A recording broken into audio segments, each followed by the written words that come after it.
When I woke up, the first thing I noticed was the pain, sharp and unforgiving, radiating from my ribs down to my spine like a lightning bolt frozen in place. My throat felt like sandpaper, dry from the breathing tube they had just removed. The hospital room was quiet except for the rhythmic beeping of the heart monitor and the faint sound of rain tapping against the window. I blinked slowly, trying to adjust to the fluorescent lighting. My mouth was too dry to speak, but I managed to whisper, "Water." A nurse appeared almost instantly. "You're awake," she said gently. "Don't try to move too much. You've just come out of surgery. You were in a pretty bad car crash." Car crash. The words rang in my head like a bell. I remembered the screech of tires, the sudden jolt, the unbearable impact, and then nothing. "You're very lucky," the nurse added, adjusting my fore. "The airbag saved you from the worst of it, but your ribs are fractured and you had internal bleeding. We had to operate right away." I barely nodded, still piecing things together. Then the door opened. I turned my head, slowly, painfully, and saw them. My mom, Linda, walked in first, her signature tan leather travel bag slung over one shoulder. Behind her was my dad, Gregory, wheeling a medium-sized suitcase. And then came Vanessa, my sister, dressed in an oversized hoodie, dragging the sleek designer luggage I had bought her last Christmas. For a second, I thought I was hallucinating. "You're awake," Mom said, with an odd brightness in her voice. "Good. We didn't want to leave without saying goodbye." "Leave?" I tried to sit up, but a sharp pain shot through my side. What are you talking about?" My voice came out scratchy and thin. Dad gave me an awkward smile. "Don't worry, sweetheart. You just focus on resting. We're still going to Florence." I blinked, convinced the painkillers were messing with my hearing. "You're still going?" Mom nodded, adjusting her scarf. "We thought about canceling, but you wouldn't want us to waste all the planning you did. Everything's already booked, right?" I stared at her, my brain refusing to accept what I was hearing. "But I'm in the hospital. I paid for that trip." Vanessa stepped forward, her arms crossed. "We've been planning this for months, Naomi. You were supposed to watch the apartment while we were away. Obviously, you can't now, but that's not our fault." Not their fault. I felt like I was in some alternate reality, watching a scene unfold that didn't belong to me. "You're leaving me here," I whispered, "in a hospital bed less than 24 hours after I almost died." "It's not like we're abandoning you," Mom said. "The nurses will take great care of you. You're in good hands." "And Vanessa really needs this trip too," Dad added. "She's been through so much this year." Something inside me cracked. Not physically, though it might as well have been. I'd planned every detail of this trip. Booked the boutique hotel by the Arno River. Reserved the olive oil tasting for Mom. The Tuscany vineyard tour for Dad. Even bought first-class plane tickets so they could travel comfortably. And now they were walking out the door with their bags packed, leaving me here to recover alone. Vanessa walked to the foot of my bed and placed a set of keys on the tray beside me. "You'll need to find someone to water the plants and check the mail. Try to hire someone reliable." No one said anything else. "No, I love you. No, we'll check in." Just a few quick goodbyes, and then they were gone. My family disappearing through the hospital door, dragging pieces of my generosity behind them. The door clicked shut. The heart monitor kept beeping. And I lay there, completely undeniably alone. It didn't start this way. A year ago, I had just moved into my own apartment in downtown Seattle, tiny, overpriced, but entirely mine. It was the first time I felt like an adult. I had a stable job in digital marketing at a boutique agency called Creative Hive. My boss, Mr. Donovan, was gruff but fair, and I had finally earned enough respect to lead small campaigns on my own. I was building something for myself. Then Vanessa came undone.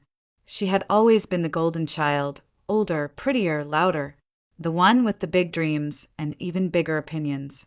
She worked in PR for a luxury skincare brand and used to brag about how she was too valuable to ever get overlooked. until the day they promoted someone else. Someone younger, fresher, hungrier.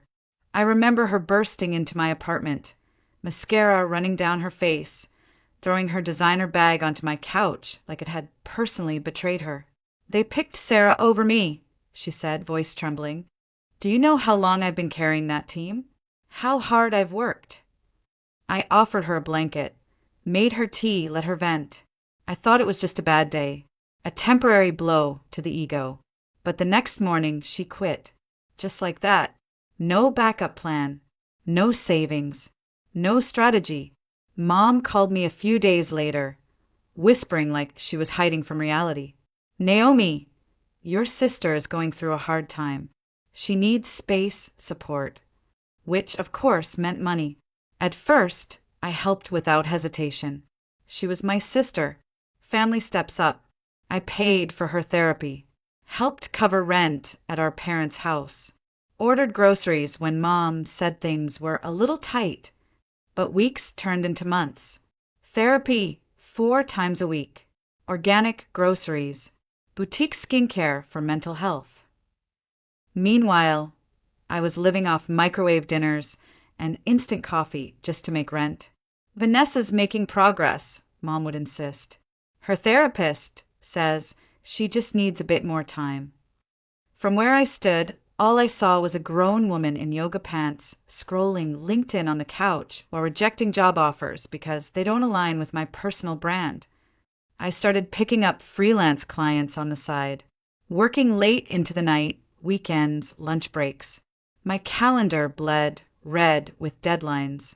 I was constantly exhausted, but I told myself it was temporary, that eventually Vanessa would find a job, that I could finally take a breath. Instead, the more I gave, the more they took. Dad started calling me for help with their electric bill. Mom needed a small loan to cover car insurance. Every week it was something new, and somehow always urgent. I told myself they appreciated me, until the night I brought up the Florence trip. "I was thinking," I said over dinner one Sunday, "maybe we could take a vacation. Just the 3 of us. Get out of this cycle for a bit." Mom's eyes lit up instantly. "Italy? Oh, Naomi, you know I've always dreamed of trying real Italian olive oil." Dad grinned, already picturing the vineyards of Tuscany. Vanessa barely reacted. "I guess," she shrugged, "if you're paying." I laughed it off then, but in hindsight, that moment should have told me everything I needed to know. They expected me to fund the escape, and I did. Every detail of that trip was mine. Researched, booked, paid in full with my overtime hours and sacrificed weekends.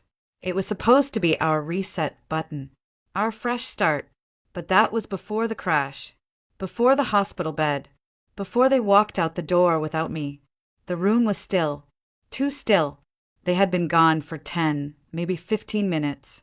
But time in a hospital moves differently, dragged out by the soft hum of machines, the antiseptic scent in the air, and the quiet reminder that your world has changed, even if everything around you remains the same. I lay there, staring at the ceiling tiles. They were a dull off-white, just slightly uneven. I traced the line between 2 of them with my eyes, again and again, as if following it would lead me back to some version of reality where this hadn't happened. But every breath, every throb in my ribs, reminded me that it had. They really left. Not just emotionally, no, that had started months ago, but physically, tangibly, visibly. 3 suitcases rolling out of the room. 3 people walking away without hesitation. I swallowed hard. The pain wasn't just in my body anymore.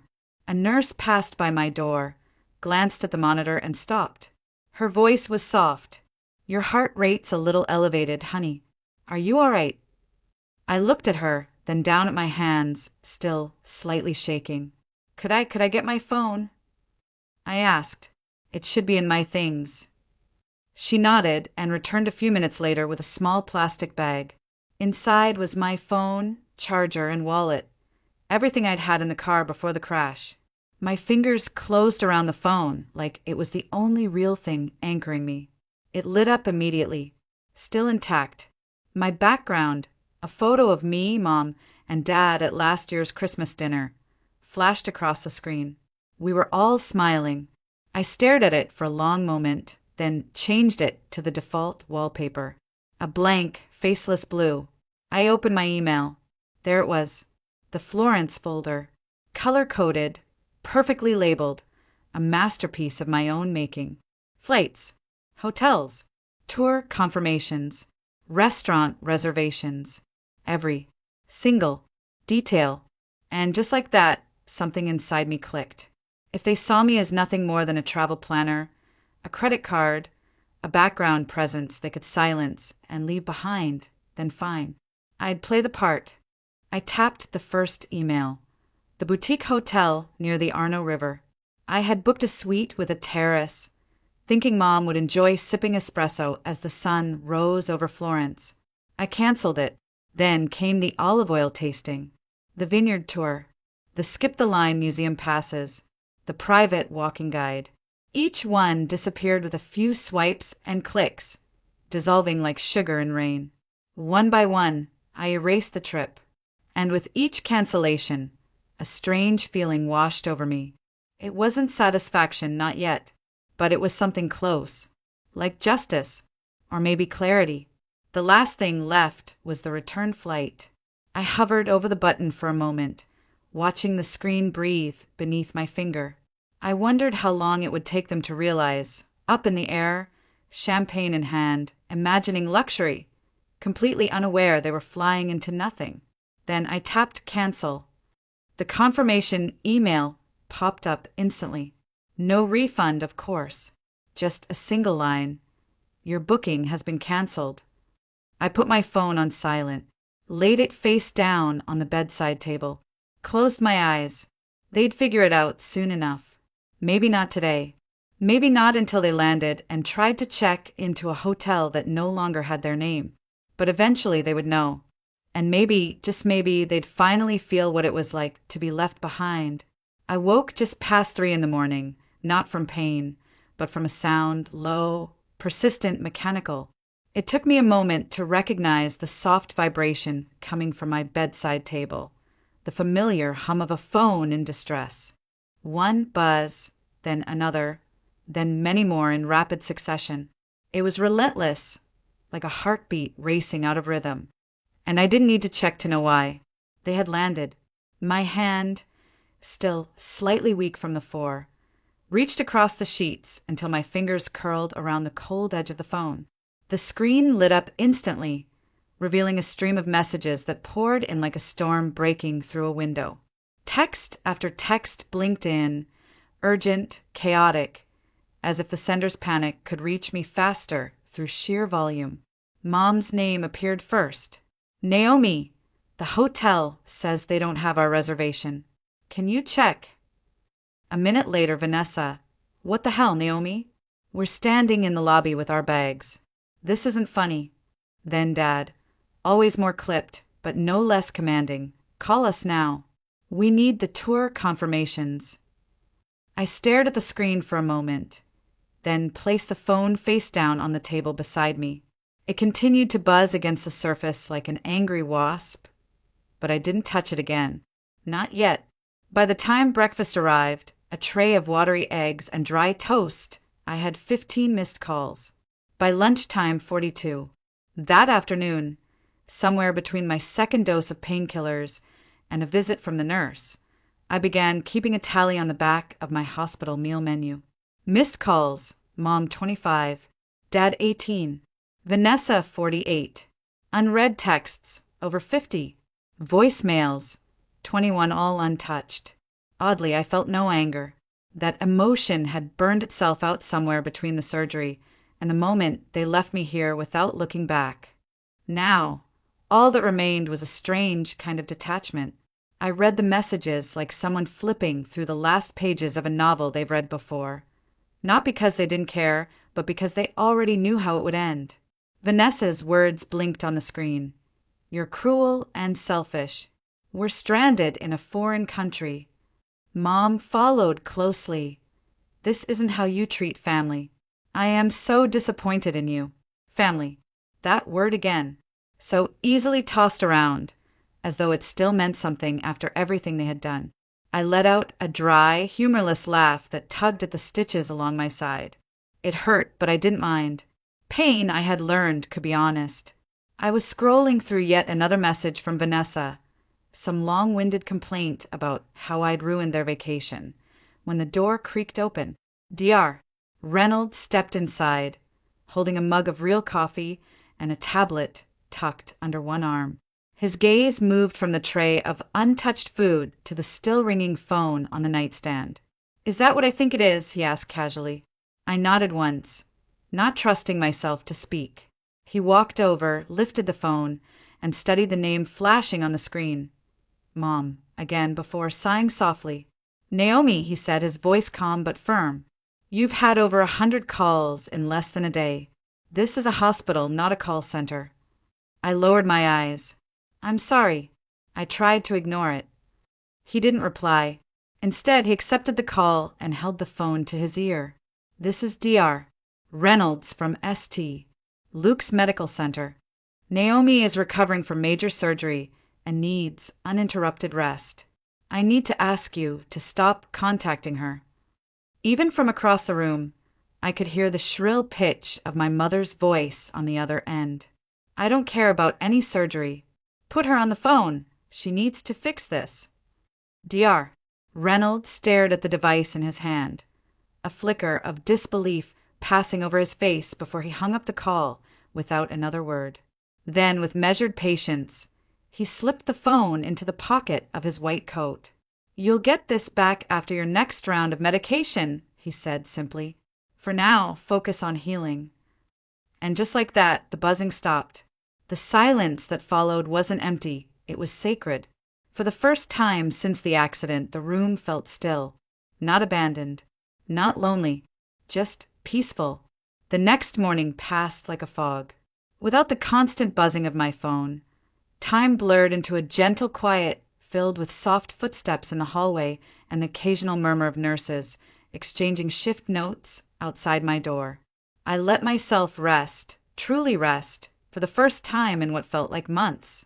No calls, no responsibilities, no decisions to make. The world could spin without me for a while. By midday, a gentle knock tapped on the door. "Naomi," a voice called softly. I turned my head and blinked. It was Tara from sales, Tara with the impossibly bright red hair and too much eyeliner for company policy. She stepped into the room, cautiously, followed by Leo from accounting, who carried a tray holding 2 coffees from the cafe down the street. "We brought contraband," she whispered with a grin, holding up the steaming cup like a prize. "This place serves something that barely counts as coffee. We thought you could use the real stuff." I stared at them, stunned, not because I wasn't happy to see them, but because I hadn't expected anyone at all. "You didn't have to come," I said, my voice still scratchy from the breathing tube. Tara shrugged, dropping into the chair beside my bed like she did it every day. "Don't be ridiculous. You covered for me when I missed that pitch meeting last month. It's only fair I sneak caffeine into your hospital room now." Leo nodded in agreement. "Also, James tried to microwave fish in the break room yesterday. You're not allowed to abandon us yet." They stayed for nearly an hour, chatting about office gossip, the intern who accidentally replied all to a private HR email and how missed her. Donovan had taken over a client call himself and nearly tanked the entire proposal. I laughed, carefully so as not to rip my stitches, but it felt real. It felt good. The next day, Ella and Jonas showed up with a stack of magazines, crossword puzzles, and a miniature succulent in a little yellow pot. "To brighten your windowsill," Jonas said, placing it right beside the heart monitor. Ella brought a handwritten card, signed by nearly the whole team. "We made a schedule," she said proudly, flipping her tablet to show me a color-coded calendar. "Someone from the office will stop by every day. No one heals alone on our watch." My throat tightened, not from pain this time, but from something deeper. Gratitude, surprise, maybe even love, the quiet kind, the kind that doesn't need blood to be real. They kept showing up, day after day. Cousin Ava, who I hadn't seen in almost a year, came by with a pot of homemade soup and a bag of cinnamon rolls. "I saw your mom's Facebook post," she said gently, rolling her eyes. "Don't worry. Everyone in the family knows the truth." And then, the biggest surprise of all, 2 days later, a nurse walked in and said, "Naomi, there's someone on the line for you. He says he's your boss." "Mr. Donovan." His gruff voice echoed through the receiver, though there was a softness I had never heard from him before. "You scared the hell out of us," he said. "But listen, I've spoken with HR. The accident happened during working hours, so our insurance is covering everything. That includes your hospital bills and a recovery stipend. You don't need to worry about a thing." I didn't know what to say. For so long, I had believed support came only from those who shared my last name. I thought love meant sacrifice, meant giving endlessly until there was nothing left to give. But here, in this sterile hospital room filled with contraband coffee, tiny plants, and unexpected kindness, I realized something far more powerful. Love wasn't just about blood. It was about who showed up. It was late afternoon when it happened, just after my physical therapist left the room, leaving behind a small dose of pride and a little ache in my legs. I had taken 4 steps on my own. Not much by any standard, but to me it felt like Everest. I was about to sit back, enjoy the quiet, maybe sip the last of the lukewarm contraband coffee on my nightstand when I heard it. The sound of wheels dragging across tile. Sharp, familiar, luggage. At first, I thought it must be someone else's visitors. But then came the voices, loud, familiar, angry. The door burst open before I could even reach for the call button. My mother stormed in first, red-faced and still wrapped in her travel scarf. Behind her, Vanessa, dragging her designer suitcase, the very one I had bought her last Christmas. And finally, my father, hovering in the doorway like a shadow that wasn't quite sure if it wanted to be there. "How dare you?" Mom hissed, her voice shaking, not from sadness but from rage. "How dare you do this to us?" Vanessa followed, her arms flailing like broken wings. "You humiliated us. We were stuck in a dump with bed bugs. We had to eat from food stalls like animals. Do you have any idea what we've been through?" I didn't answer. I didn't even move. I sat on the edge of the bed, watching them spiral, like someone watching a fire that didn't start finally burn itself out. Dad said nothing. He just stood there, shoulders hunched, avoiding my eyes. Nurse Kate, who had just returned to adjust my four, immediately stepped in front of them with the calm authority of someone who had dealt with far worse than entitled tourists. "Lower your voices," she said flatly. "This is a hospital, not a circus." But they didn't listen. Vanessa exploded again, pointing at my bed like it was offensive. "Look at her. Private room, clean sheets, 3 meals a day while we were suffering in a moldy Airbnb with no hot water." Something inside me shifted. Maybe it was the medication, dulling the usual fear. Or maybe it was the sheer absurdity of it all, watching the people who left me behind walk into my hospital room and complain about their vacation, like I had somehow ruined their lives. I stood up, slowly, painfully, but I stood, suffering. My voice came out quiet but sharp, like the edge of a knife just pulled from ice. "You want to talk about suffering?" The room went still. "For the past year, I've worked myself to the bone paying your bills, covering the groceries, funding Vanessa's therapy. I sacrificed my time, my sleep, my sanity, while she rejected job offers because they didn't have unlimited vacation." Mom opened her mouth to speak. I raised my hand. "No, not this time. I planned this trip as a gift. I researched every detail, paid for every reservation. And then I got into a car accident, needed emergency surgery, and what did you do? You left. You took the sister who hasn't contributed a cent in over a year and abandoned me in a hospital bed." For a moment, just one fleeting second, I saw it. Shame, flickering behind Mom's eyes. But it disappeared almost as quickly as it came. "You can afford to go to Florence any time," she snapped. "This might have been our only chance." And then came the final blow. Vanessa! Arms folded, voice cutting. Besides, we figured you might end up disabled after the crash. And if that happened, you'd cancel everything. So I told them we should go while it was still paid for. The silence that followed was deafening. Even Mom looked at her in shock. Even Dad blinked, as if finally hearing something he hadn't let himself hear before. My hands trembled, not with weakness, but fury. My finger hovered over the call button. I pressed it. When the speaker crackled to life, I didn't hesitate. This is Naomi Carter in room 412. I need security, please. I have 4 unauthorized visitors I'd like removed, and I want them added to the restricted access list. Mom's face twisted. Naomi, don't you dare. But it was too late.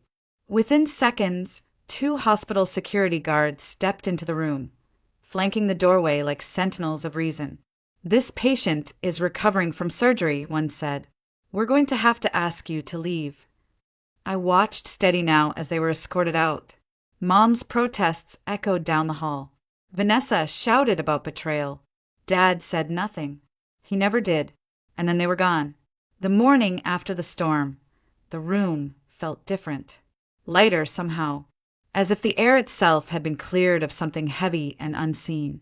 No more shouting, no more buzzing phones, just soft footsteps in the hallway and the gentle whir of machines doing their quiet work. I sat up slowly, my body still sore but strangely alert. I wasn't floating anymore.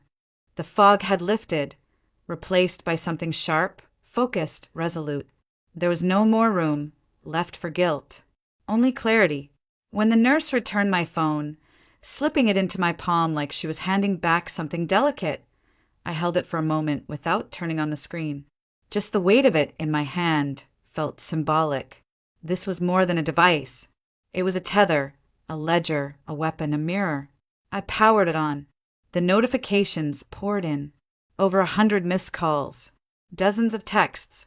The last voicemail from my mother was time-stamped at midnight. I didn't listen. Instead, I opened my banking app. My fingers moved slowly, deliberately, no hesitation, no doubt. First, I opened the autopay tab. There they were, like ghosts on a ledger. Carter Family Grocery, transfer, monthly. Vanessa's therapy, fund biweekly. Utility support, electric, gas, water. I canceled each one by one. No more silent generosity. No more financial apologies for things I never broke. When I reached the last one, Mom's emergency medical fund, I paused. For years, I had told myself that was necessary, that I was being responsible, being good. But now, looking at it, all I saw was a child's attempt to earn love through money. I canceled that too. The confirmation emails stacked neatly in my inbox like receipts from an exorcism. And just like that, something uncoiled inside me. Some ancient, invisible thread snapped. And with it, the guilt, the weight, the silent question I had been carrying for far too long. Is it my job to keep this family alive? No. I set the phone down. 3 weeks later, I was discharged. The hospital gave me a folder of aftercare instructions, a small bouquet from the front desk, and one last check-in from Dr. Reynolds, who simply said, "Whatever you're doing, keep doing it." When I stepped into my apartment, I nearly cried. It was clean, warm, familiar. The sunlight hit the hardwood floor, just right. My fridge had been stocked, Tara and Ella, no doubt. Fresh flowers bloomed on the kitchen counter, soft pink and white against the pale tile backsplash. There was a note taped to the cabinet in Tara's handwriting. "Welcome back to the world. Don't answer your phone unless it's us." I laughed. Not a tired, broken laugh. A real one. No drama. No financial pleas. No guilt hanging in the corners of my home like cobwebs. Just silence. Beautiful, golden silence. I unpacked slowly over the next few days. Did my physical therapy. Answered a few emails from work. Easing gently back into a world that had waited for me instead of punishing me for needing time. For the first time in my adult life, I wasn't cleaning up anyone else's mess. I wasn't managing anyone's emotions, anyone's finances, anyone's expectations. I was just living. And I liked it. Nearly a month had passed since I left the hospital, and life had begun to settle into something that resembled peace. Not perfect, not always easy, but mine. The mornings were quiet. My apartment was filled with light and the faint scent of fresh basil from a tiny windowsill plant Tara had gifted me. I was back to working part-time, remotely, gently easing myself into the rhythm of deadlines and client calls. The world outside spun on, and for once, I didn't feel the need to chase it. Then, one evening, as I was scrolling through emails on my laptop, a message from my cousin Ava appeared. "Ava, you might want to check Facebook. Aunt Linda posted something, and it's going viral, but not the way she hoped." My stomach dropped slightly, not because I was afraid, but because I knew exactly what kind of story my mother would tell. Still, I opened the app, and there it was, a photo of my parents standing outside a rundown building, grainy, poorly lit, no doubt meant to provoke pity. Above it, a long, emotionally charged caption: "My daughter has abandoned us in our time of need. After all we've done for her, after the love and sacrifices of raising her, she left us stranded overseas, penniless and alone. My poor Vanessa still can't find work, our bills are piling up, and Naomi refuses to speak to us. We're heartbroken. We just want our family back." The reactions had already started to pile up. Dozens of sad emojis, comments from her friends, church ladies, distant cousins, old coworkers, chimed in one after another. "How terrible! You deserve so much better. Such an ungrateful child. Family should always come first. I'll pray for her heart to soften." I stared at the screen, unsurprised but still unsettled. It didn't hurt exactly, no, not anymore, but it left a bitter taste in my mouth. Not because she had twisted the truth, but because I had once believed she wouldn't. I was about to close the app when a new comment notification popped up. Then another, and another. The first one was from Ava. Ava Carter. "Linda, seriously? You left Naomi in a hospital bed after a car accident to go on a vacation she paid for. You didn't even ask how she was doing. Everyone in the family knows what really happened." Then came my aunt on Dad's side, then a cousin from Florida, then Ella from work, God bless her. Ella Myers, "Is this the same daughter who paid for your trip, your groceries, and Vanessa's therapy for over a year? Because that doesn't sound like abandonment to me." The comments kept coming. Not angry, not vulgar, just calm, direct truth. "Naomi was more of a parent to your family than you were. You don't get to call it abandonment when you were the ones who walked out first. Funny how you remembered she was your daughter only when the money stopped." It was beautiful, not loud, not messy, just truth rising like sunlight over fog. I didn't respond. I didn't need to. The people who mattered already knew. The rest? Let them sit with it. I closed the app, and for the first time in years, I felt no urge to defend myself.